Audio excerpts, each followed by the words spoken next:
Hello, everyone. This is Dorie Clark, and this is our weekly Newsweek interview show, Better. I am here with this week's guest. Her name is Friederike Fabritius. She is the author of the new book, I Have a Prop. It's The Brain-Friendly Workplace. We are going to talk about how you can create a brain-friendly workplace, and we're going to talk about how to retain talent. Her subtitle is Why Talented People Quit and How to Get Them to Stay, which is a pressing problem for almost everyone these days. Friederike, so nice to have you.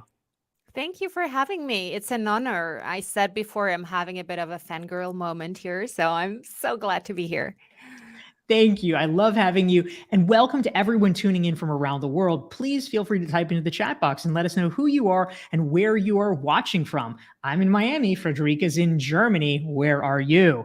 All right, Friederike. So the first thing in reading your book, which was really interesting, you were talking about so the brain-friendly workplace, I think, is a really interesting frame for all of this, because you were talking about a term that you call neurosignatures, which is very, very interesting. It's not necessarily how the untrained would think about it. And I was fascinated by the concept. Can you explain what a neurosignature is and how that contributes to a brain-friendly workplace? Yes, and your signature is your unique lens through which you see the world. So it shapes how you think, how you feel, how you act. So it's a bit the blueprint of your personality, as unique as your fingerprint. And it's determined by four neurochemicals that shape your brain. It's both in it's not just nature, it's also nurture. So I would say it's 50-50 on those two things. And there's dopamine, serotonin, estrogen, and testosterone that really create a unique combination in your brain. And so everyone is different. And I'm talking about neurosignatures in the book because I feel like the workplace needs to acknowledge that every brain is different and people need different ways of working to be productive and happy. Amen to that. That sounds good. Certainly we are experiencing a cultural moment here where a lot of people have been reevaluating their priorities. I mean, at the beginning of your book, you cite all the statistics, which by now most of us are familiar with, at least in an anecdotal sense, of people wanting to make changes in their jobs, in their lives, in their professions. There was just an interesting article in The Atlantic yesterday about how high income men, for the first time in 30 years, are actually using some of their money and resources to buy back their time and dial back the amount that they're spending in the office, which seems to be perhaps a lasting shift coming out of the pandemic.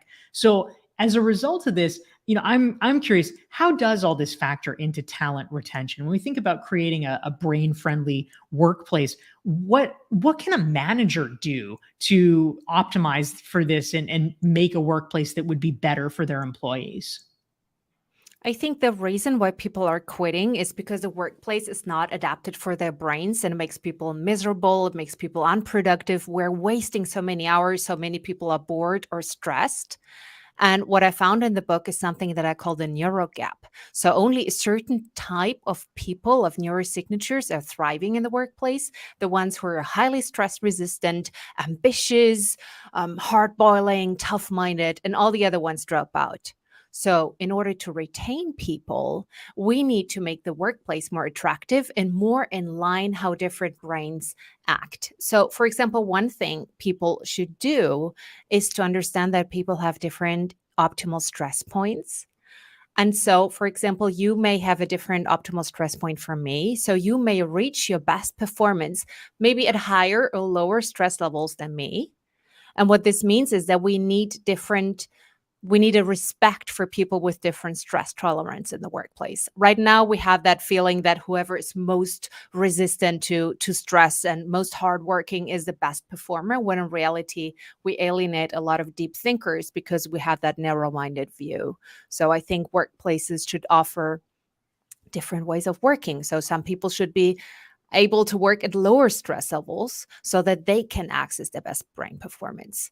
Other things managers can do is really optimize for neural balance. So we know that the body and the brain are connected. So when you optimize for neural balance, you make sure that people can move throughout the day, they see sunlight, they get time to sleep, all of those things that should be so basic. But when you look at how people actually are working at top levels, it's not happening. It's extremely unhealthy, not just for your body, but also your brain. That's really interesting. Thank you. We're here with Newsweek's weekly interview show, Better. I'm Dorie Clark, and this is our guest, Friederike Fabritius. You can learn more about her at her website right here. And the new book that she just released is The Brain Friendly Workplace. If you're enjoying the conversation, hit the like and share button so that your friends and colleagues on your social channel of choice can learn more about our discussion. And we want to say hi to some of the great friends tuning in from all over the world. Peter's back from Edinburgh. Benedicta is from Nashville, Indiana, which it sounds like two different places, but apparently it's one place. So we're learning things every day. That's amazing.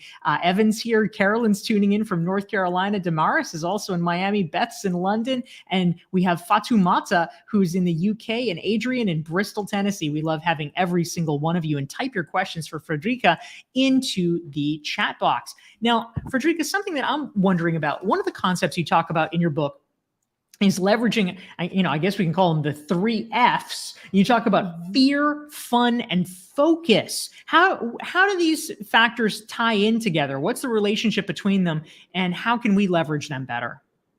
Fun, fear, and focus is the magical cocktail your brain needs to get into flow. And we know that when people get into the flow state, they're up to 5 times more productive. So you could just work 1 day a week and be more productive than others who work for 5 days. And this is related to neurochemistry. So when we're having fun at work, the brain releases dopamine, and that gives you a real boost. So it is important to enjoy what you're doing in order to get the best brain performance. Then the fear factor is correlated to the fact that when we're just slightly over challenged, so when the challenge is a little bit too big for you, that's when the brain releases norepinephrine. And that's what we also need. It's a bit like that kick when you get when you take an ice bath or a cold shower. It gives you that energy boost. We need that. We can't be bored. We can't be stressed. We need to get it just right. And then focus, finally. We know that when people multitask, they make 50% more mistakes and they take 50% longer to complete the task. And that is insane. We need to train our brains again to stay focused on one thing at a time. And then the brain releases acetylcholine, which is the third magical ingredient in our cocktail. So you need fun, fear, and focus. And when you optimize all 3 of them, you get into flow whenever you need it, whenever you want it.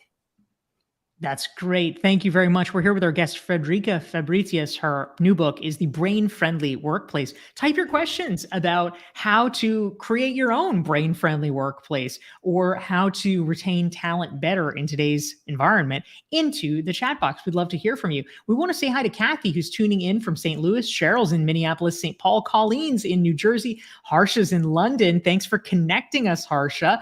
William is in Atlanta. Shariva is in Memphis. Amanda's here. We have Alicia's back from Berkeley, and my man Japar is in Zurich. We love having all of you here.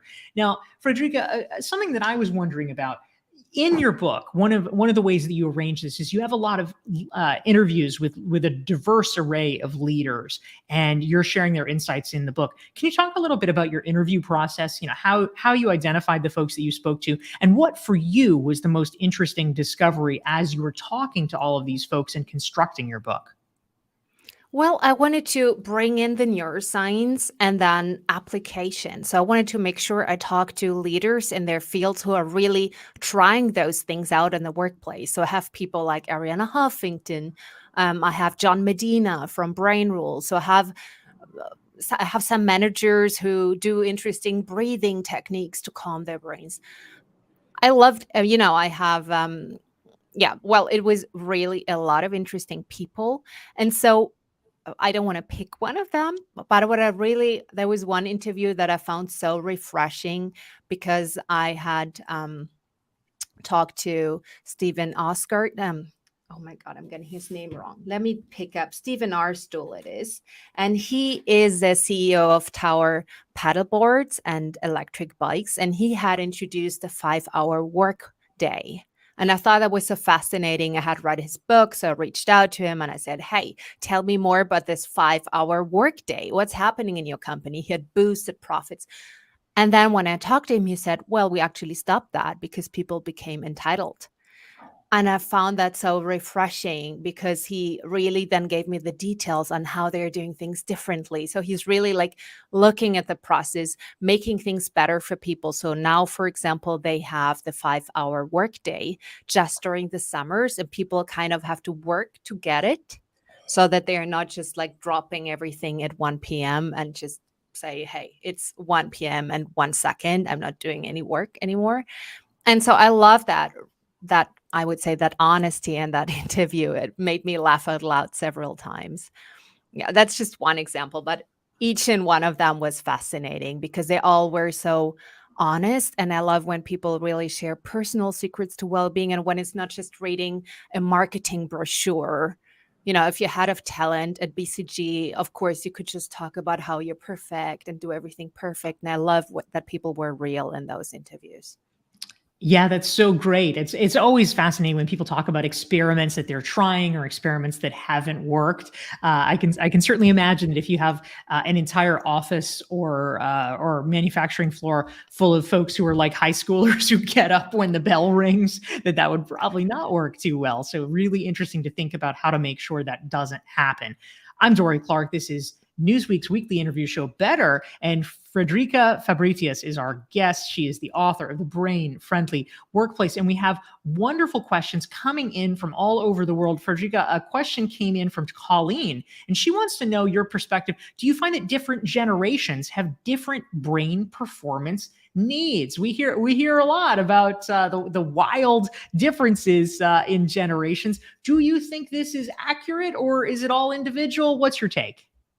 Well, what I think is the brain hasn't changed much for the past 100,000 years. So, in a sense, evolution doesn't happen so quickly. But I think what has changed is the culture. So, people are now more open to sharing what they truly want and need without being so scared of the consequences. So, I think what we see is, for example, more men desiring to spend time with their family. I think it has always been that way. It's just more acceptable now to talk about it. So I think when we see differences, it's more about what's socially accepted rather than that suddenly the brain changed. Of course, I understand there are epigenetic changes and change can happen. I'm not saying we're like put into stone, your brain can never change. The brain is extremely plastic, but certain ways of operating and certain behaviors are pretty consistent over the years. So I think we see a tremendous change because we have more focus on mental health now. So it's more acceptable to show certain behaviors. And I would like to add one point when it comes to more flexible working. And as you said, with this, the new study you just found where high income men decide to downgrade and get their time back.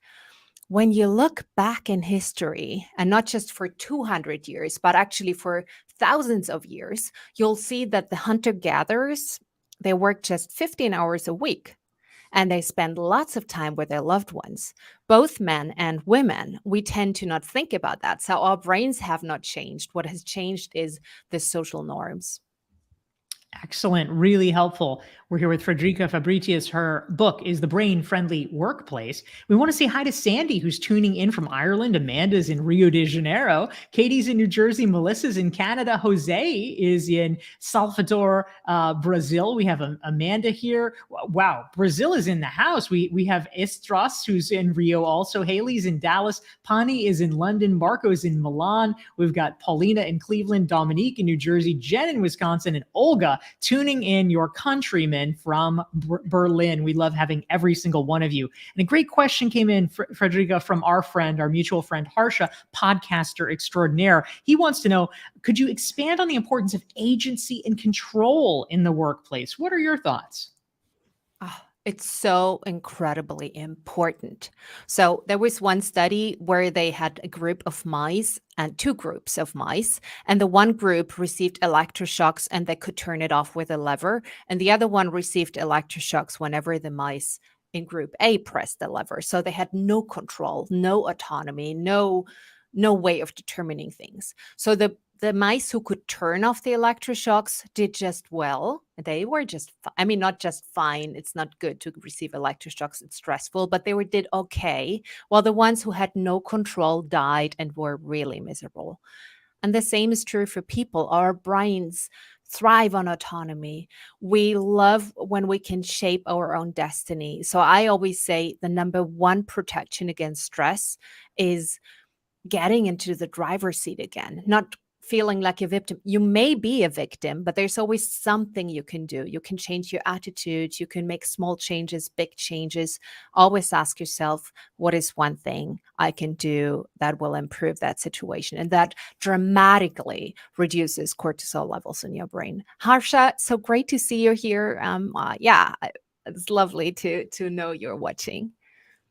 Yes, that's great. Thank you so much. We want to say hi to our amazing friends. Francis is tuning in from Columbia. Lynn is in Washington State. Kristen's in Northern Indiana. David's joining us. We have Diana from South Carolina.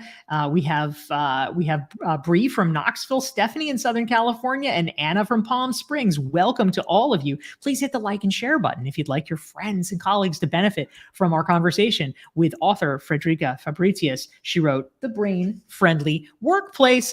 And a question has come in, Friederike, from Haley, and she wants to know, how can I help tenured managers overcome their fear of learning something new? She says, I often hear this is working for me. So, why should I change what I'm doing? If you are managing someone who's a little bit reluctant to take the plunge on learning something new or trying something different, what should we do?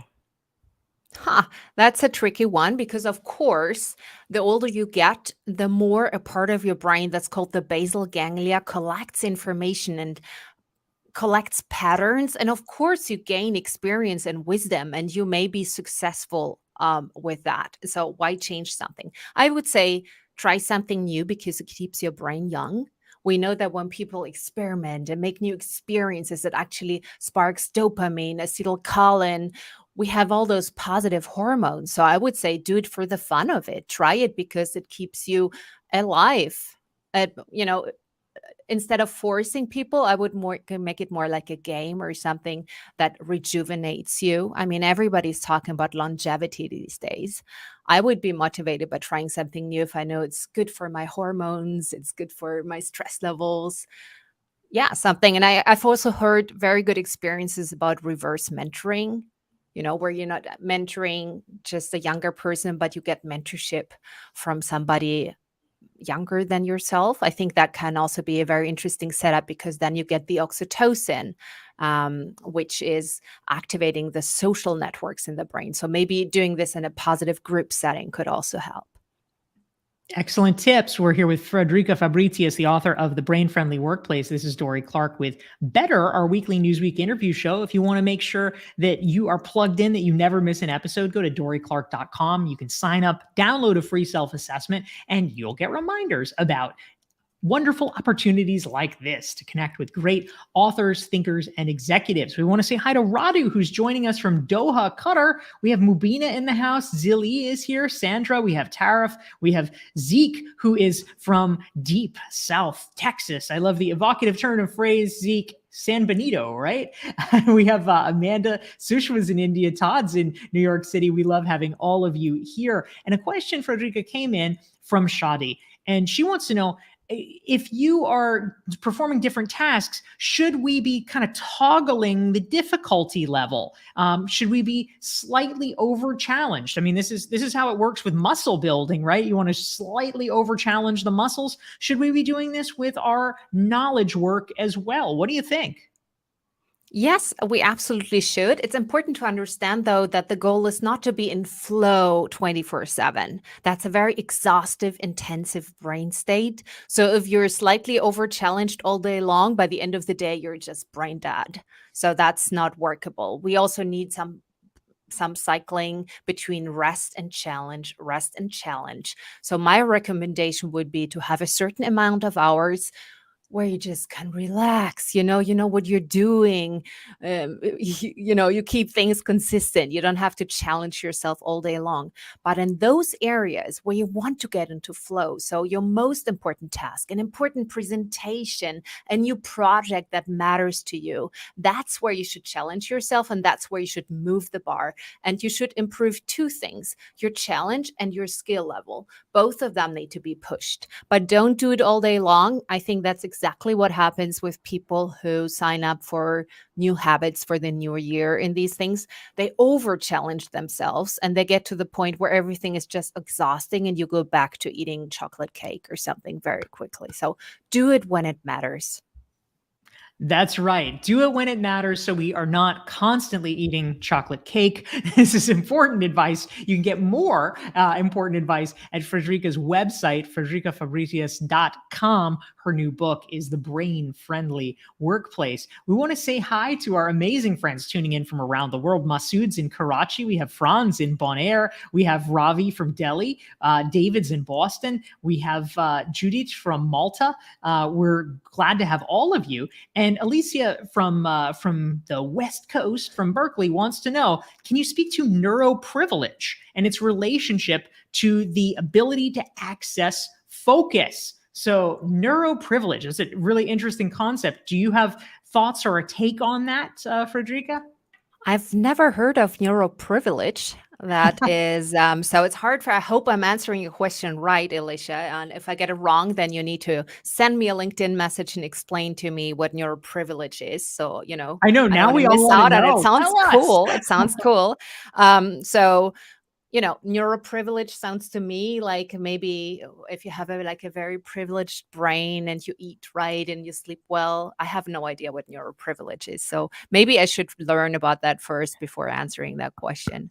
That sounds good. All right, we're all going to get informed together. That sounds like an excellent plan. So another question came in also, Friederike, from Judith, and she wants to know how. So if we're, let's say we're a manager, let's say we're trying to build a brain-friendly workplace, how do you actually measure to prove the changes that you made in the workplace? Do you have any recommendations for measurement? We may be trying very, very earnestly, but how do we know that we're succeeding?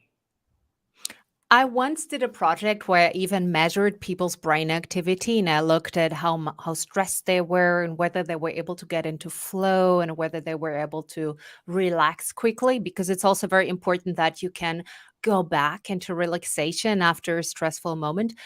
But that's a bit complicated. I mean, there were wearable devices, but I wouldn't recommend that you walk around measuring people's brain activity all day long. Then there's surveys. Surveys are very inefficient. A lot of research shows that you send people a survey and they just put what they think you want to hear. So it's not a very good way, not a very efficient way to measure. I would rather look at hard numbers. So, for example, if you want to create a brain friendly workplace, what do we want to achieve? How many people go into burnout? How many sick days? How many female leaders do you have? How diverse is your company? How is the performance? Are you losing or are you growing as a company? I think hard numbers, hard KPIs, the ones that we already are tracking, are a good way to start. And then I would probably pilot this in a part of the organization and then just measure, compare it to a similar part of the organization that doesn't do these changes. And then you can compare these very hard KPIs. That's great. And for KPI, for folks who are not familiar with it, it's key performance indicators.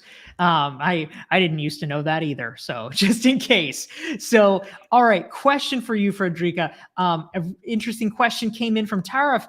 He wants to know, what should the normal working hours be? If we're trying to have a brain-friendly workplace, presumably our brains are not working, perfectly for the 16 hours a day that we're not sleeping. We might need to rest. We maybe, working so much is not the right move. Do you have advice? I mean, we heard earlier from you that the gentleman who had implemented the 5-hour workplace, that created some problems around entitlement. So what should we be striving for?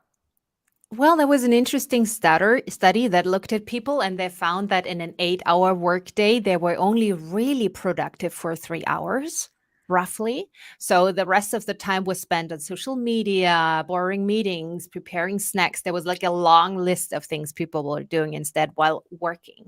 So what I suggest is we really take those 3 hours as an optimum. If you also look at our ancestors, hunter-gatherers were about 99.9% of our shared history. And if we look at how they also worked roughly 15 hours a week.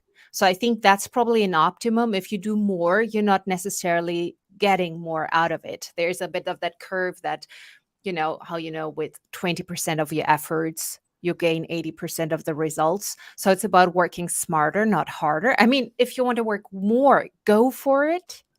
Absolutely. But I think we can all be more efficient, get rid of stupid meetings that nobody needs. We can all cut down on inefficiencies. And that's, for example, something Stephen Arstool really did. He cut down on really useless activities that people were doing, but that didn't really return on investment.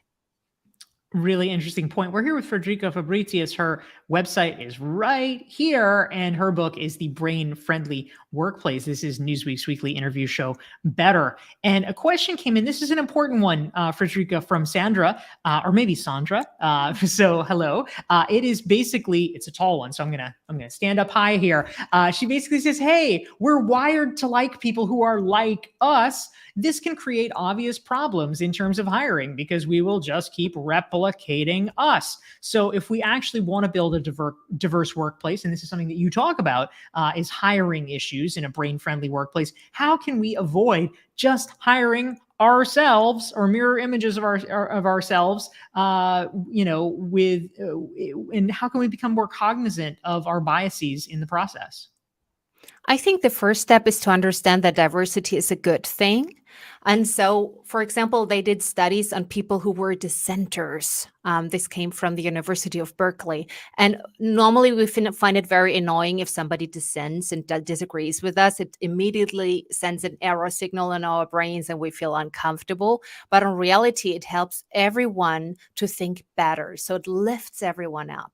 So if you think of it not as something annoying that makes your life worse, but try to hire people, for example, that love the task that you hate. I mean, that makes your life better. If I hire somebody who takes care of all the stuff I dislike, I need to hire somebody very different from myself, but it makes a huge positive impact on my life. I think you just need to, first of all, understand that it's a good thing. Second, try to find the personal benefit in it. If it improves your thinking, if the person does things that you don't like to do, or maybe works with clients that you don't have a natural affinity to. So, I think it's good to understand the value that brings to the workplace would be the first step.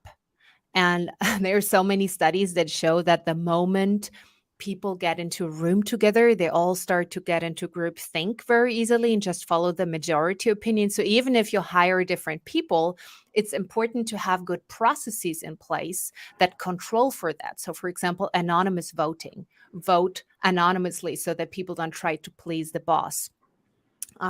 If you do a brainstorming session, brainstorm first alone and then share with the group. Otherwise, people are just going to appease the boss and agree with whatever the most senior person in the room has said. So even when you have hired different people, then you still need to control for our deep wired desire to conform. Conformity it is. Indeed, conformity it is. This is really useful. Thank you so much. And I'm going to take the liberty as the host of tackling the last one. Shariva says, what would be a good way to introduce this concept to your business management team or supervisor? Well, Shariva, your cousin Shariva, Friederike, that is a good layup here. I think everyone should get her book. I think Friederike's book is great. It's The Brain-Friendly Workplace. You can learn more about Friederike's work. Just go to her website right here, FriederikeFabritius.com. Friederike, thank you so much for joining us here. Thanks so much for having me. You're such a great host. So it was so much fun. Thank you very much. And thanks to everyone for tuning in. We'll see you next Thursday. It's noon Eastern, 9 Pacific. Is it 6 p.m. for you in Germany? Is that true? Yes. Yes, it is. All right. See you all then. And thank you very much. Take care.